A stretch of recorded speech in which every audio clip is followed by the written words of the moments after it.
Hello everyone, a warm welcome to you all and thanks for joining us for this webinar, the first of two engagement sessions on our climate strategy and our natural environment plan consultations. My name is David Perrett, I'm Communications Business Partner here at Wiltshire Council. We're joined here today by Nick Bottrell, Cabinet Member for Climate Change, Tamara Ray, Portfolio Holder for Climate Change, Ariane Crampton and Vicky Burville from our Climate Team, and Ling Trigwell and Paul Robertson from our Landscape and Design Team. Before we start, I'm going to give you a quick introduction to how this webinar will work, and then we'll get straight on with the session. If you wish to see closed captions of speakers' words, then please click on the CC button on the bottom right of your screen, and they should then appear after 30 seconds or so. The system sometimes takes a little while to get warmed up. If you're having any technical problems, the most common solution is to switch it off and switch it on again. So please close Teams or your browser, reopen it, and click on the meeting link again that was sent through earlier. Other problems may be down to your home internet connection. If you're hearing an echo, it may be that you have the event open in 2 or more windows. You're welcome to submit a question to be answered using the chat function, and please also leave your name.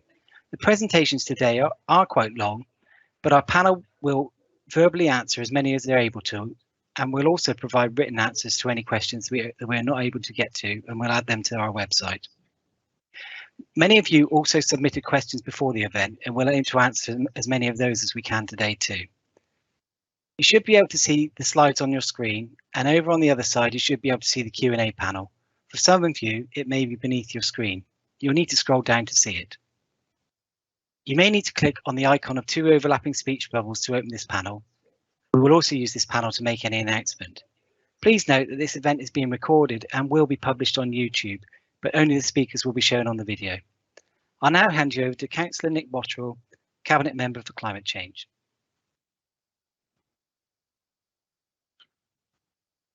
Thank you very much, David. Thank you very much, David. I'll just give a brief introduction and then hand over to officers who are going to talk through the draft strategies themselves. And as been said, I hold the portfolio for, I'm the Cabinet Member for Climate Change. And I think the fact that we actually have a Cabinet Member, that's one of 8 such councillors plus the leader who is responsible for climate change, I think that demonstrates very well the importance which the issue is now accorded by Wiltshire Council. As has been said, we do have 2 draft strategies which we're launching at the moment. We have the climate strategy and we have the green and blue infrastructure strategy. And I would stress that they are, as the labels on the tin say, strategies which will inform our approaches. And while we've listed important and immediate actions in them, they're not in themselves detailed delivery or implementation plans. These will flow on from the strategies in due course. By way of background, Wiltshire Council acknowledged the climate emergency in 2019 and committed to becoming carbon neutral as a council by 2030. And this commitment was reaffirmed by the new council administration elected in May this year. We've been publicly reporting on progress every 6 months, and I would highlight and draw out to your attention, it's stated in the strategy, that the council as an entity has reduced its 2015 carbon footprint already by 80%. And we can take a lot of comfort from this, but I would also stress that it's fair to say that the remaining 20% will of course represent a relatively harder proposition to eliminate. But we have secured an 80% reduction in Wiltshire Council's carbon emissions since 2015. The council, whilst obviously important, is in itself a relatively small contributor to overall carbon emissions within our area. So now we're going to go beyond the achievement of carbon neutrality for the council. We are now in the business of how we achieve the decarbonisation of Wiltshire as a whole. So this moves from one of direct actions which we as a body can take to using our convening powers, our democratic mandate as an authority to influence the direction of travel of the whole area with regard to reducing carbon emissions. Governments can make laws and decree dates, as they do, for achieving various milestones in this area, but it will be local areas like ours and the changes which are brought into play, informed by this strategy, which will, in a material way, convert those intentions into reality. And this strategy sets out 7 key theme areas for attention. And these are the areas where we need to make progress if we are to secure the transition to a zero net carbon future. And we'll hear more about that, more about these from officers afterwards. The climate strategy has been arrived at after a heck of a lot of validation work along the way, and has had input from the Council's own Environment Select Committee, the Climate Task Group, which reports to it, as well as external parties such as the Wiltshire Climate Alliance. I think the notion of a climate strategy is pretty well understood, but sometimes in discussions I find the concept of the second strategy, the green and blue infrastructure strategy, is less so. I think, you know, in looking at this, we have to consider Wiltshire is a large diffuse county with 1,257 square miles. We have large areas of parks, open spaces, woodlands, gardens, even the street trees in our towns. And these are all examples of the green infrastructure, which provide environmental and wider benefits. And the blue, well, of course, that's the lakes, the ponds, the canals, the watercourses. So one way or another, a very large part of our area comprises green and blue infrastructure sites, and this strategy sets out the Council's vision for how we manage, protect and enhance the biodiversity and ensure that access to these sites is available as a well-being benefit to all our residents. And we're going to work with the processes of nature to adapt to changing climate. Climate change has considerable potential to impact adversely on green and blue infrastructure. So I'd urge everybody to consider the 2 strategies as complementary pieces. Anyway, that's a bit of the background to the 2 strategies. And before I hand over to Ariane Crampton and Vicky Burville from our climate change team to talk you through the draft climate change strategy, I'd just like to make a final plea to everyone and urge you to complete the consultations and let us have your views. If you don't let us have your views, we won't know what you're thinking. And I would stress, whatever those views may be, please forward them to us and respond to these consultations. Thank you.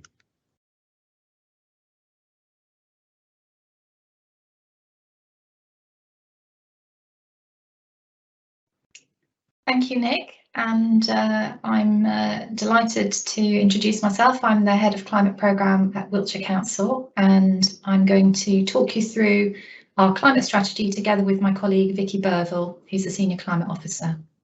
Next slide, please.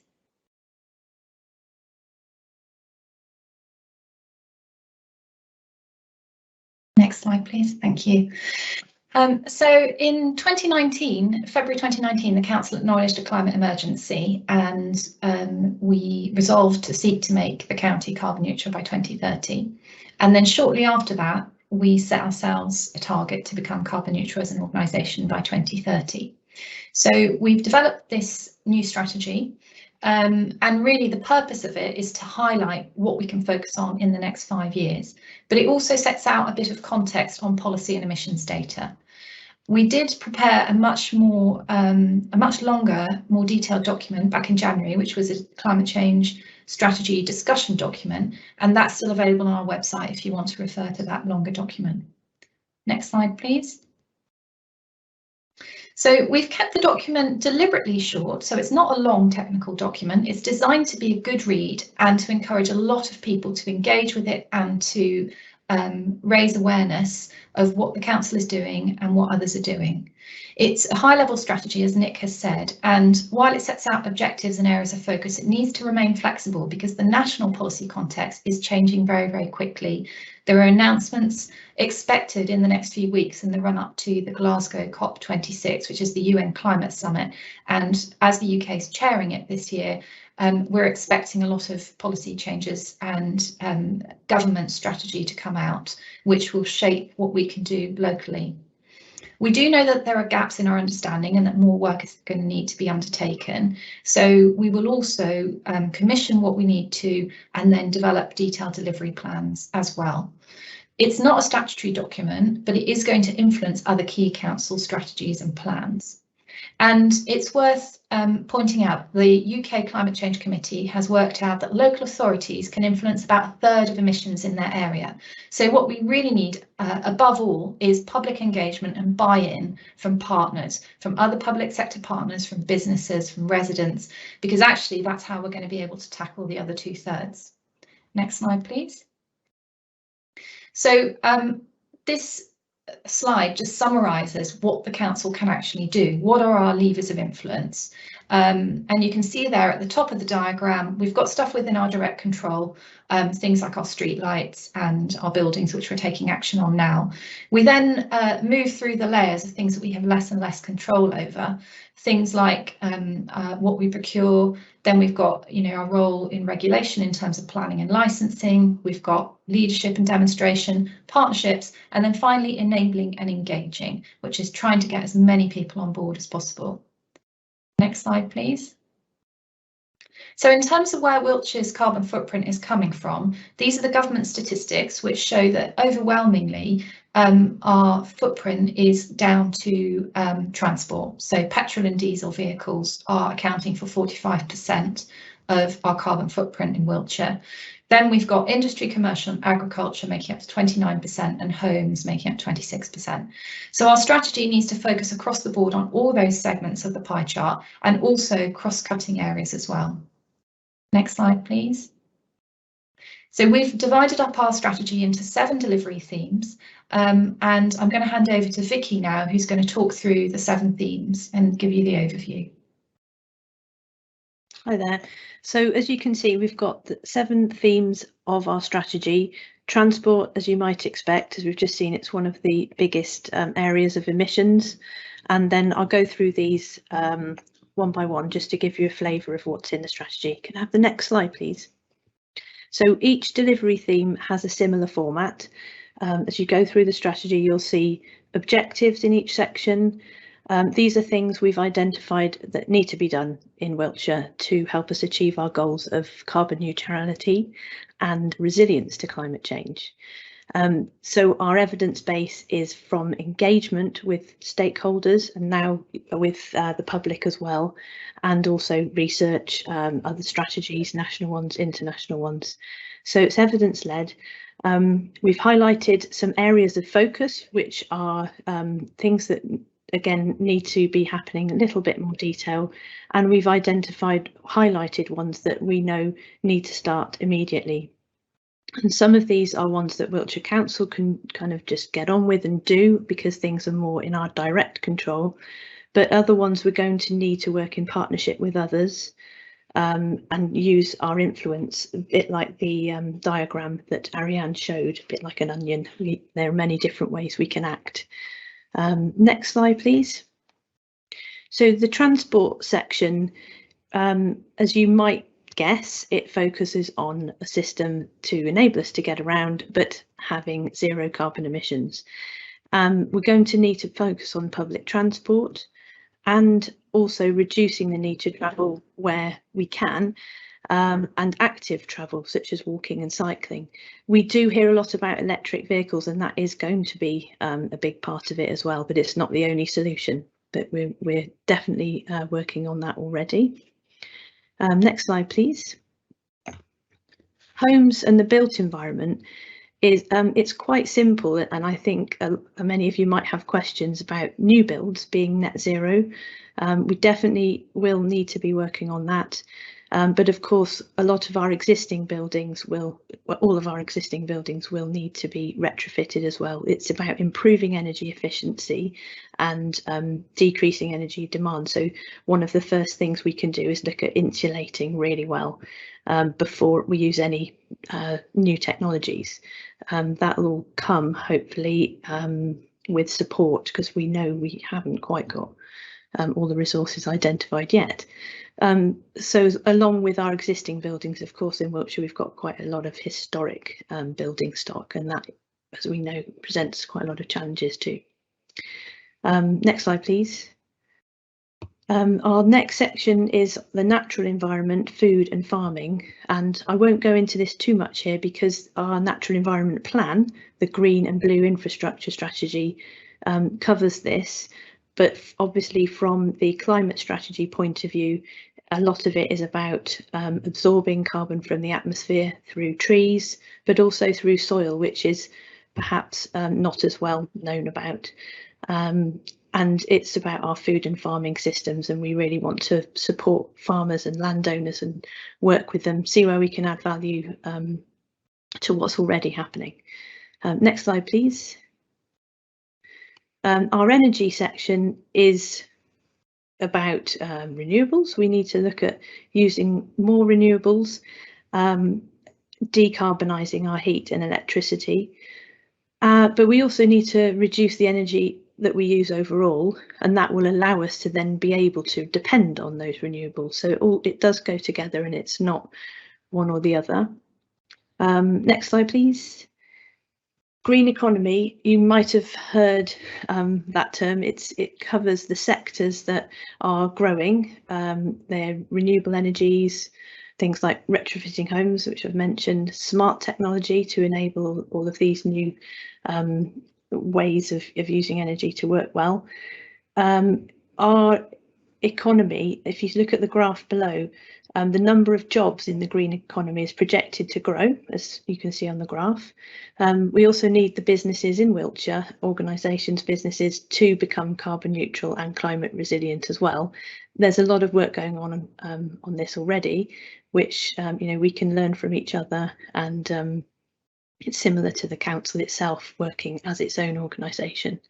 On the right there, separately at the bottom, a survey conducted by Good Energy showed that 50% of respondees, young people, wanted a job in the green economy. So it's quite interesting about the awareness. Can we go to the next slide, please? Is waste. The term at the top there is circular economy, and you may have heard the hierarchy, the waste hierarchy of reduce, reuse, recycle, and it's a development of that in terms of we're trying to keep resources or materials in the loop as long as possible before they eventually need to be treated as residual waste, and it's about getting the most value from that as possible. So we're looking to reduce our avoidable waste, of course, but also how we manage waste needs to be low emission. So the way we transport waste and process it needs to gradually come away from fossil fuels. Next slide, please. So the final section of the strategy is our own emissions as a council. So we're looking at our carbon neutral council.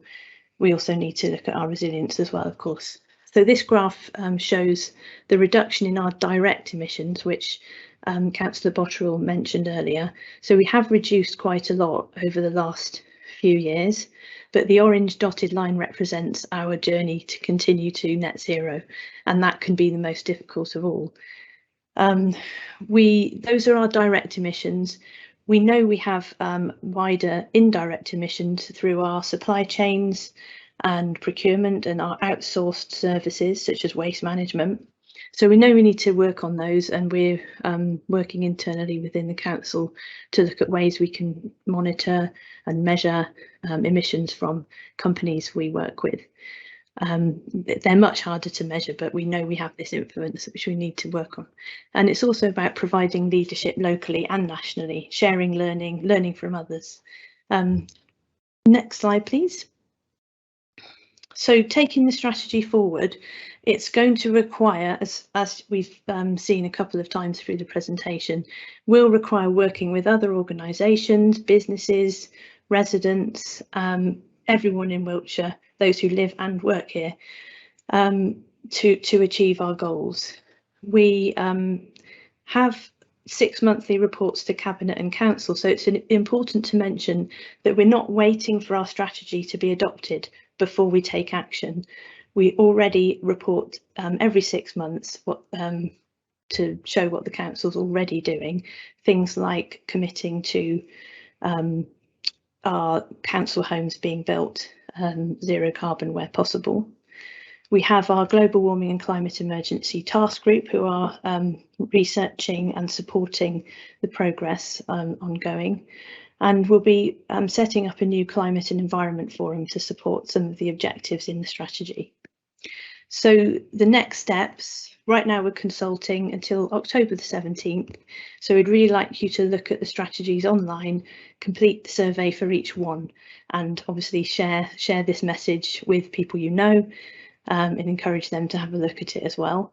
We're working towards then making any necessary changes and having the final strategy adopted early next year. I think that might be the end. The next slide, please. Yes. So now I'll hand over to Lynn Trigwell and Paul Robertson to hear about the green and blue infrastructure strategy. Thank you.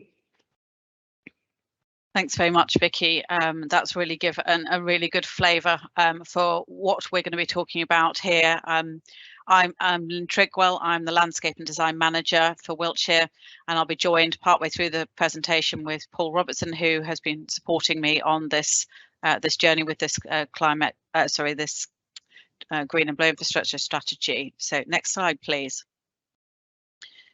So I'm going to quickly take you through our climate, our green and blue infrastructure strategy, and really just focus heavily here on the issues around climate change and how it's affecting our natural environment and how we can support that. So next slide, please.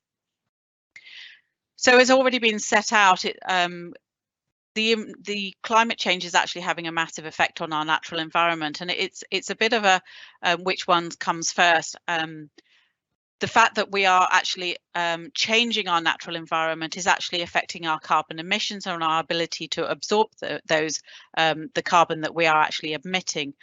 So it is really important that we do this hand in hand, and we look at how we can actually support the natural environment to give us some nature-based solutions to actually capturing and storing carbon.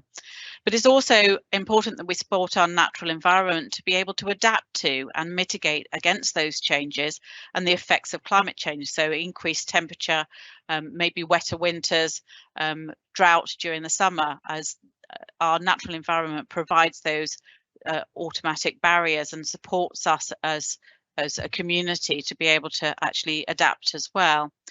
But the strategy, as has already been said, it's a strategy that sets out the framework, and it sets down the vision and the goals and the principles to protect and enhance our natural environment. And it will be supported by a series of documents that are implementation plans that will follow on behind that. And those will be taken through a natural environment and climate task group, as Vicky has already said. So it is all about what is needed and how it is to be delivered, and it is a framework. Next slide, please. So I'm going to quickly take you through, and Paul's going to take you through sections within that, just so you've got a flavour of actually what the document is. It is a light read. You can dip in and dip out, and it's designed to be able to do that. So hopefully by taking you through the sections, it'll give you an opportunity to actually be able to move through it. But it's absolutely fundamental, and as you can see on the left-hand side of the slide, that we do address some of the changes. It might feel small, and these small changes to our natural environment have been happening over years, but the effect is quite dramatic. And I think the first statistic of 97% of wildflower meadows being lost in the UK since 2030 just says how much that change has been happening. So next slide, please.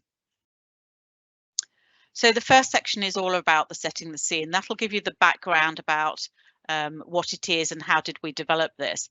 It'll also explain what is a green and blue infrastructure strategy and how we actually developed it. Next slide, please.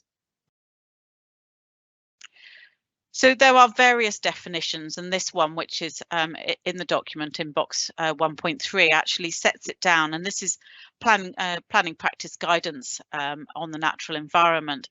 And it does give a good definition, but as we've already heard, it's all about those green spaces and wet spaces like waters and canals and rivers and ponds. And it's about how do we ensure that they are strong and they're connected and we've got access to them and that wildlife remains connected. They provide valuable services to us that we quite often take for granted. So these are called ecosystem services, which really just means those natural resources that we rely on. So the quality of our water, the plants, the insects that pollinate our crops, they are there and they are important and they offer a service to us and they are fundamental to our healthy living going forward. So next slide, please. So the second section is all about shaping the vision, and this puts down the policy context around how did we develop it and what do we need to take into consideration in that document. Next slide, please. So there are a number of already guidance and strategies that are already out there, including the Environment Bill, which is due to get royal assent later on in the autumn, but also other schemes, Agricultural Bill, and there are various DEFRA land management schemes that are already starting to look and support farmers and land managers to manage their land differently. And this all links out to wider national goals around United Nations Sustainable Development Goals. Next slide, please. So the strategy is evidence-led. However, to have included all the evidence within the document, it would have made it long. So that is actually all contained in a separate evidence document that will be available on our website shortly. But it does focus on the green and blue infrastructure that is already there, so biodiversity sites, habitats and woodlands, our natural corridors such as rivers, but also our man-made corridors such as the canals, and our strategic landscape areas such as AONBs. Next slide, please. So I'm going to hand over to Paul and he's going to take you through the last few sections. Great, thanks very much, Lynn. Hello everybody. What I'm going to talk about firstly is the actual vision itself that Lynn was mentioning earlier. Can we have the next slide, please? So what we're envisaging for the GBI for across Wiltshire is a multifunctional network of high quality, biodiverse and accessible green and blue infrastructure that is widely valued by our communities, businesses and visitors. We want to manage it sustainably and as a result of working with natural processes to support delivery of those ecosystem services which Lynn was talking about previously, and Wiltshire is better able to adapt to the changing climate and support the resilience of our regional biodiversity as well. We're also really keen on getting those networks of green and blue spaces and corridors in the countryside and our towns to support access to nature and healthy lifestyles, so all our communities can benefit from that green and blue infrastructure that's such an important part of our landscape. Next slide, please. So we have that vision, and in order to achieve that vision, we have three main goals. The first goal is adaptation and resilience to climate change. So that really links in with the climate strategy here. But our second goal is halting the loss and improving biodiversity. So we're really keen to make sure that our natural environment has a chance to recover, and biodiversity is has a chance to improve across the county. And then finally, that third goal, contributing to health and well-being. So how do we encourage more people from our community to get out and get all those benefits from being out and about in nature, while still allowing nature to breathe? So it's still thinking about how we balance those things. Next slide, please. So having those goals, we also need to think about what are our priorities, because we can't do everything at once. And so when we're thinking about what we're trying to achieve, we've got set out here 5 priorities for action. So we're thinking about how can we create more and better green spaces in our towns, planting the right trees in the right places. So you've heard a lot more in the news about needing to plant more trees. Where should those trees go? What sort of trees do they need to be in order to be able to cope with potential effects of climate change in the future? Supporting walking and cycling, so making sure that there's sustainable options for getting out and about and doing even things like commuter run in the future. And I've seen in the chat things about is farming involved? Yes, farming is a really important part of GBI for us, and it's working with farmers and landowners to make sure we're encouraging environmentally sensitive farming as much as we can. Next slide, please. So as well as that vision, we've then got to think about how do we deliver. So section 4 of the GBI is all about delivery. Next slide, please. And we have 6 delivery themes, which look at the main kind of headlines of what we're concerned about in terms of delivery. So flood and water management, climate change has a big issue for us in Wiltshire about how we deal with flooding, and we can link that into natural flood management and using natural processes. We link into sustainable farming, nature recovery, woodlands and trees, healthy living, and obviously the economic recovery and valuing that natural capital, which leads back into what Lynn was talking about earlier with those ecosystem services. Next slide, please. And following that, those headings, we also have delivery principles. So these are the principles that we want to work with, and partnership working is a key thing for us.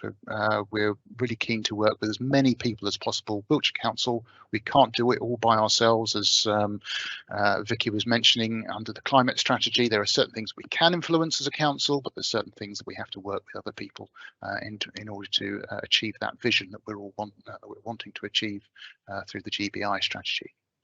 And it must be evidence-led, as Lynn was talking about. We've got big evidence base that's supporting the GBI strategy. We've got to make sure it's evidence-led to bring people with us, and it's got to be. We've got to look for nature-based solutions more and more. So when talking things about the flood issues, how can we use nature-based solutions to deal with those? Next slide, please. And finally, the way forward. So we've, as mentioned previously, partnership working. Very keen on the partnership and building those partnerships between different agencies, groups across the county and further afield, and also empowering communities and how important that is to make sure that communities feel that they have a say in how their local GBI is being managed. Now I'm going to hand back to Lynn. Thank you. Next slide, please.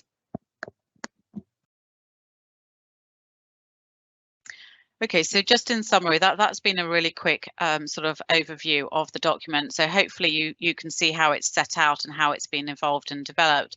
But it is supported by additional documents which will be coming, including the development of a local nature recovery strategy for Wiltshire, which will focus very heavily on biodiversity and supporting our network of environment. We already have a community environmental toolkit, which is actually on our website. So please do go and have a look at that. That'll give you some ideas how you can help support your community initiatives and ideas and how to plan that. And it'll help us to, all of these documents will help us to identify where investment into our natural environment will have the greatest benefit. And as everybody has said, this is partnership working at its best.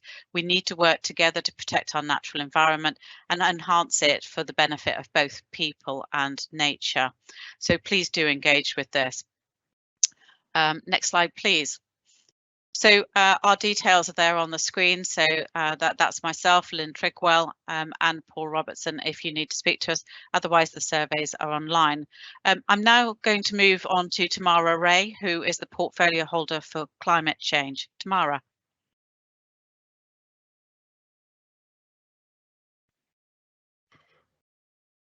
Thank you, Lynn, Paul, Ariane and Vicky for those informative presentations. And I hope it has all given you a greater understanding of the two strategies and what we're trying to achieve. Before we move on to the questions, I just want to encourage you all to continue to engage with us all on this. Could we go to the next slide, please? We are committed to combating climate change in Wiltshire, but it's something we can't do alone. We do need your support. So please tell your friends, neighbours and colleagues about the draft strategies and ongoing consultation. You'll see on the slide that there are a number of other engagement opportunities, including at libraries across the county. Next slide, please. So please take the time to read the draft climate strategy and our natural environment plan and strategy on the website. And please complete our online questionnaires to let us know your views. There is a questionnaire for each of the two strategies, so please do complete both. We've posted the links to them in the chat. Thanks for taking the time to share your views. I'll now hand you back to David for the question and answer session. Thank you. Thank you very much. So I can see lots of questions coming in, so thank you very much for those. We'll answer as many as we can, both verbally and in the chat bar.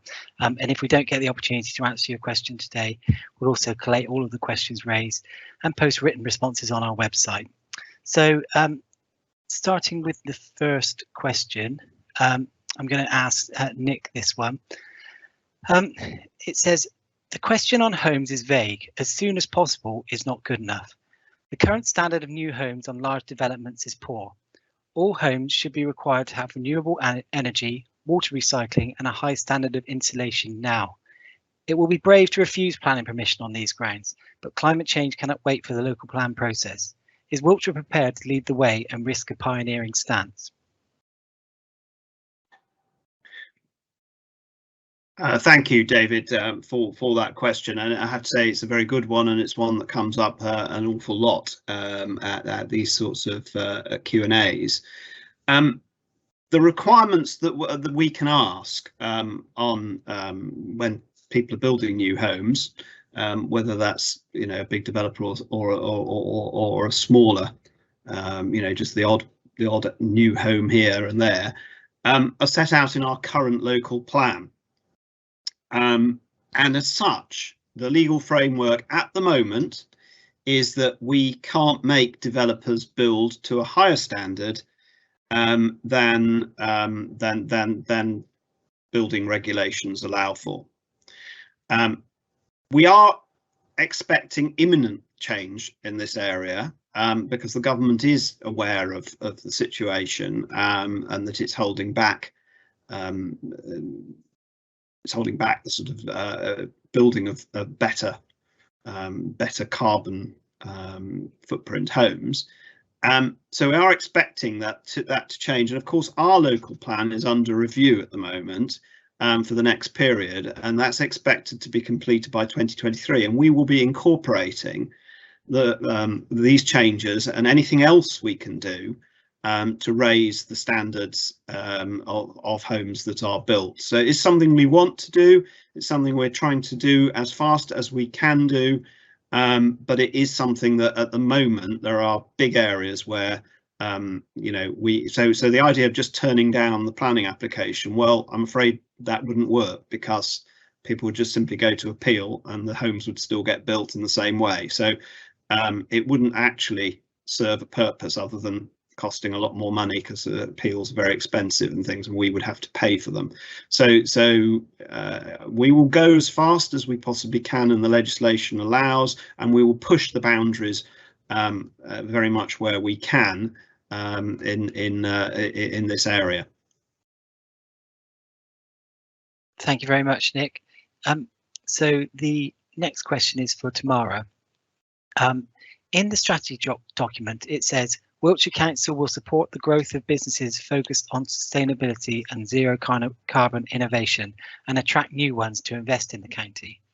As a small green business owner, it is often hard to compete with large companies on our high street that benefit from the economy of scale and prime town locations.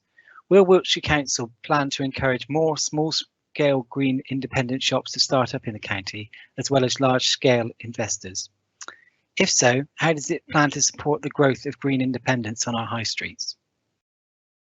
Thanks, David. We are committed to supporting the growth of business focused on sustainability, including supporting green independent retailers and encouraging existing retailers to become more sustainable. Our team is currently considering a number of schemes to support independent retailers, including options for sustainable delivery that would make greener choices for local people, greener accreditation schemes that market local products and local businesses, plus support for new sustainable startups on our high street. Please do keep up to date with our plans as they developed, and there is a business newsletter that you can sign up to. Additionally, there are obviously across the whole county, in many of our towns, independent business groups that are doing lots of great work. So if you haven't yet got involved in your local independent business group, then I would urge you to do so. Thank you very much, Tamara. The next question is for Nick, and this is one that we've had quite a few times. So it's in the green strategy, you say you're working towards clearer air, but you would allow an incinerator plant to be built in Westbury, which already has very bad air quality. Why have you done this?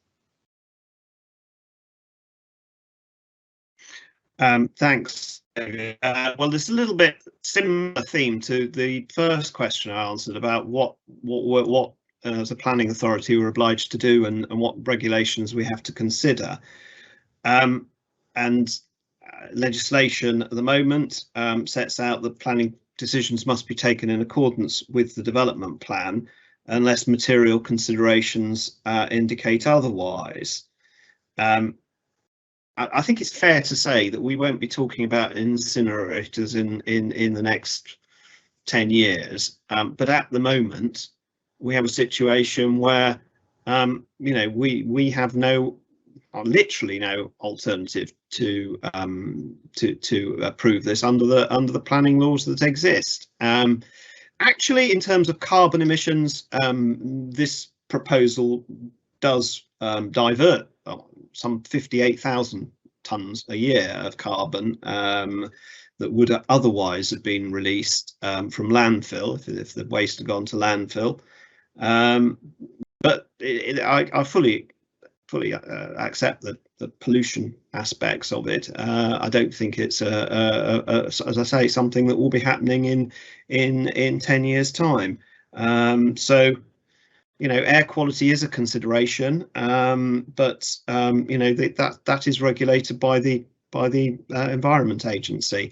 And again, you know, going back to the answer to my first question, if we as a council had ignored all those guidances and planning regulations things and turned it down, well, it would have gone to appeal, and the inspector would do no doubt what they did in another similar case elsewhere in the country and simply grant it.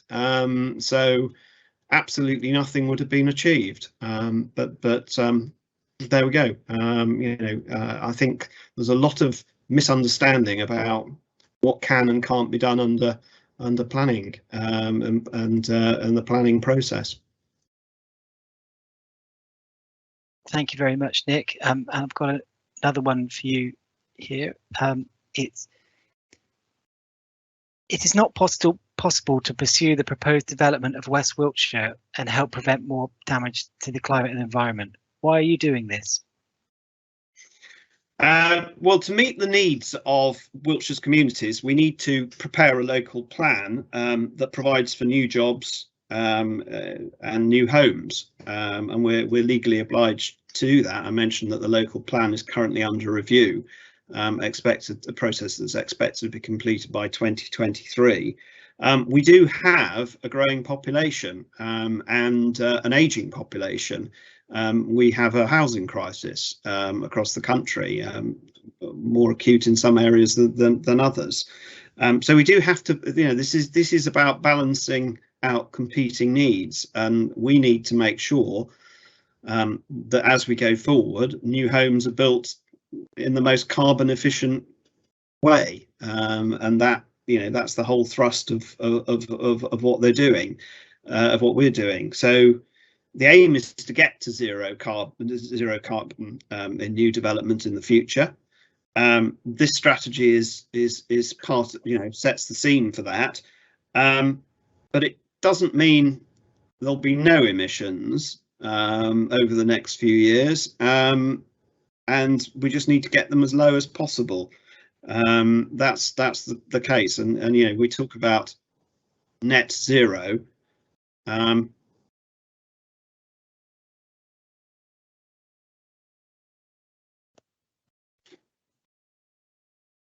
Thanks, Nick.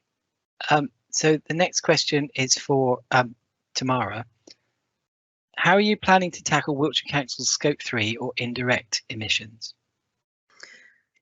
Thanks, David. We are developing a framework to work with suppliers and companies that are contracted by the council to provide services.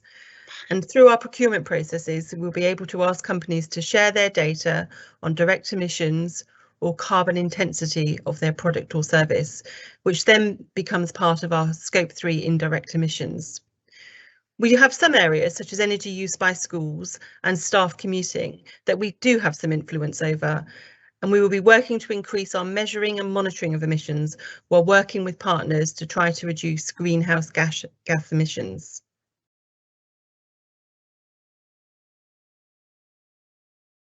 Thank you very much. Now, I think Nick might be having some technical problems, so if it's okay, I'm going to ask another question from you, Tamara.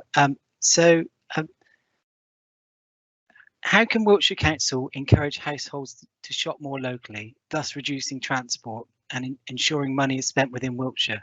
For example, farmers markets, which are currently held on weekdays, could be moved to weekends to allow employed residents to attend. Could Wiltshire Council help local businesses to promote their wares or services? Thanks, David. We're really keen to encourage people to shop local and purchase local products with lower carbon mileage. Our Shop Local campaign in the summer created 1.2 million page impressions with over 1,700 hours of campaign exposure. We are currently exploring further measures to increase the proportion of spend to keep locally, including access to low emission delivery services, local accreditation and loyalty schemes, and support with digital and social media promotion for local businesses. Thank you very much. I believe Nick is back with us, so welcome back, Nick. So the next question is for you, Nick. So when planning housing, how much consideration is given when looking into solar panels in individual houses with groundwater storage? That's a very good question. It actually came up last night in one of our sessions, or session that I did. So actually, I would have been better able to answer it last night if we'd have had the information. But currently, planning applications for housing developments are dealt with on their merits and in line with the local and national policy, and called Policy 41 of the Wiltshire core strategy, alongside current building regulations, does encourage a fabric first approach to energy efficiency in new homes, which means maximising performance of the components and the materials that make up the building fabric itself. Subject to a viability assessment and technical evidence on feasibility, the local plan review, which we're doing at the moment, will likely go further and set out a clear policy position on the standards that all new developments will need to meet in terms of energy efficiency and usage.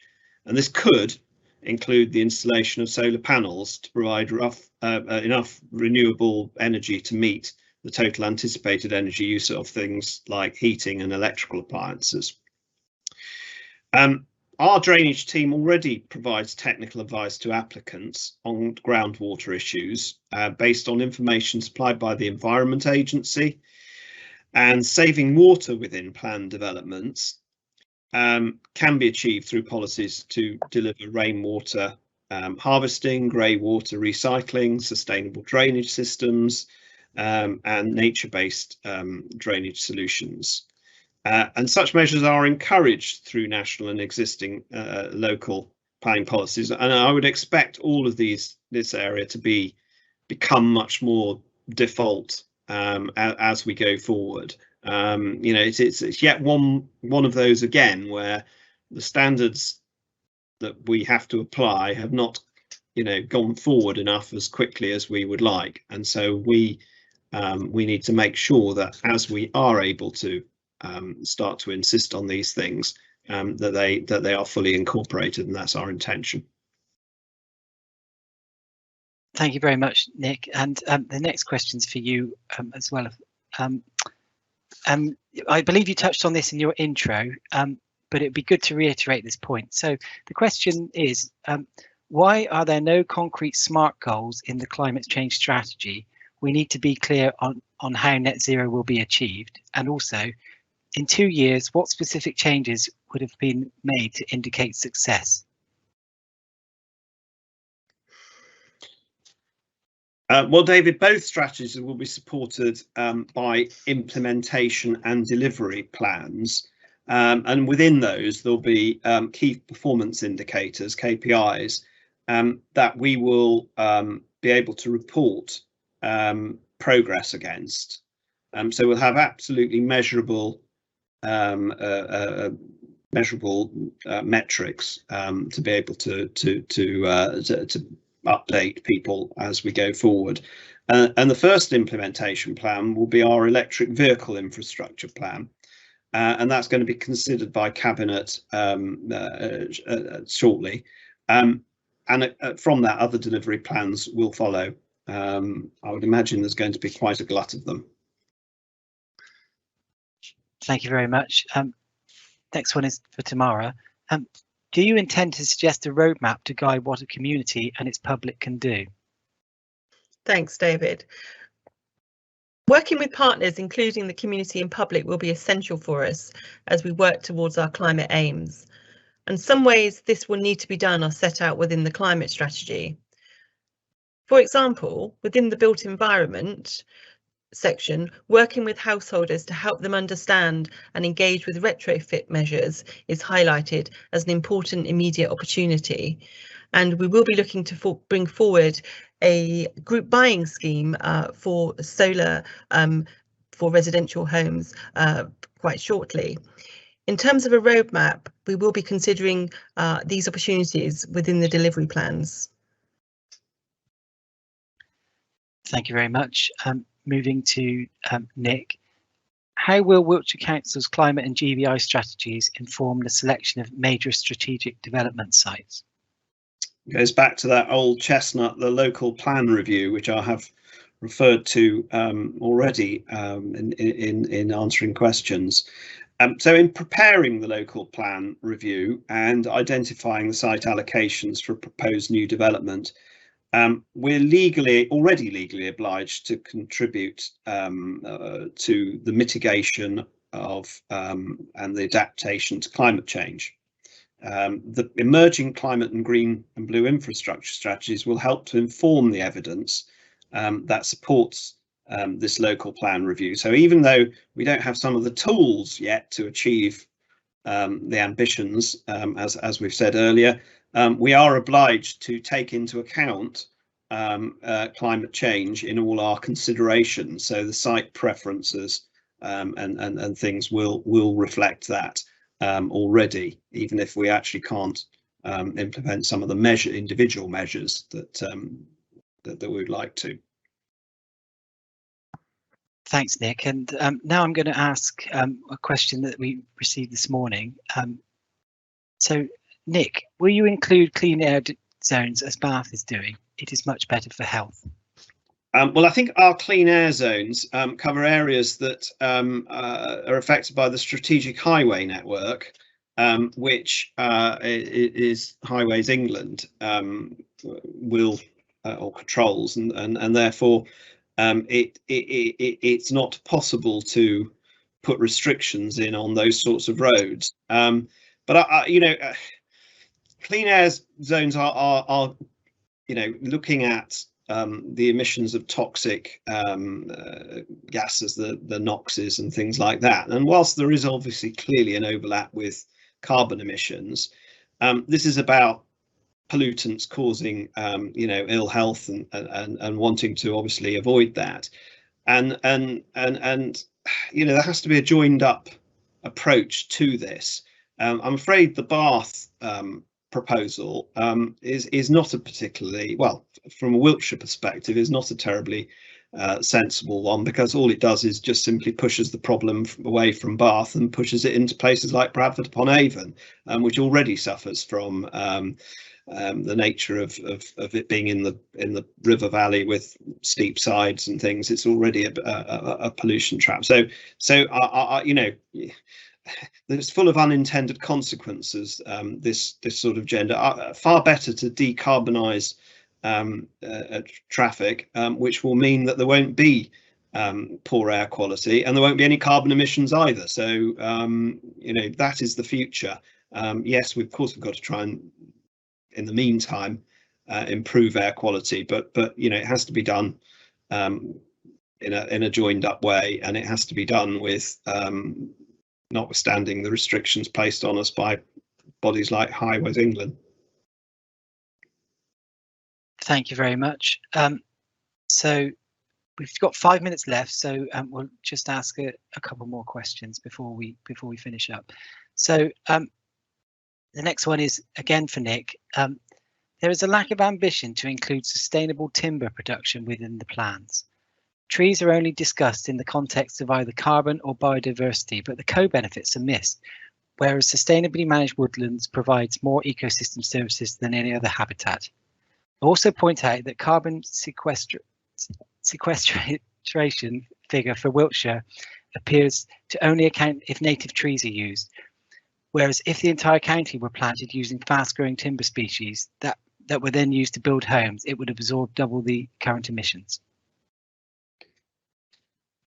Yes, well, I think this also came up last night. This is interesting how the same good questions are coming up. We recognise the importance of sustainable timber production, not only in supporting the green economy, but also in terms of capturing carbon, as well as a way of supporting biodiverse habitats. And I read somewhere yesterday, I think it was, that a large oak tree over several hundred years absorbs an absolutely enormous amount of carbon. So yes, we are fully cognizant of that situation, but it does have to be balanced with Wiltshire's landscape requirements. We have very important landscape designations, so the trees have to go in the right places, or else we will get ourselves into a terrible mess. But there is potential for both. I'm not sure whether the implication of the question, or the implied part of the question, was that we should be building houses out of timber. I mean, we do obviously have a vernacular style of house building here, which revolves around stone and materials like that. So I don't know. I mean, it would be interesting to see whether there are opportunities for timber style houses, or timber clad houses, but we'd obviously have to take it very carefully in terms of design and things, that it doesn't produce something that looks completely out of place for this area. Thank you very much, Nick. And now the final question we'll take this morning is for Tamara. What will be expected of town and parish councils to support the Wiltshire strategy and the natural environment plan? And also, how will Wiltshire Council work alongside the town and parishes who are developing their own policies? And how might we encourage more joined up thinking and working? Thanks, David. We had a very successful event with town and parish councils in May this year, and there was interest in follow-up events. We plan to offer a climate action planning workshop run by the Centre for Sustainable Energy to all town and parish councils. And we will also encourage and support local councils to share what they are doing. And many area boards are also getting involved with events and initiatives too. The Green and Blue Infrastructure Strategy and related documents such as the Community Environmental Toolkit contain information to support what local councils can do, and I would encourage you all to go and take a look at those items. Thank you. Thank you very much. And that concludes the questions this morning. Now, we recognise that there are lots of questions in the chat that haven't yet been answered, but we will provide written answers to those and publish those on our website in the near future so that people can get a response to those. So I'll now hand you back to Nick to sum up.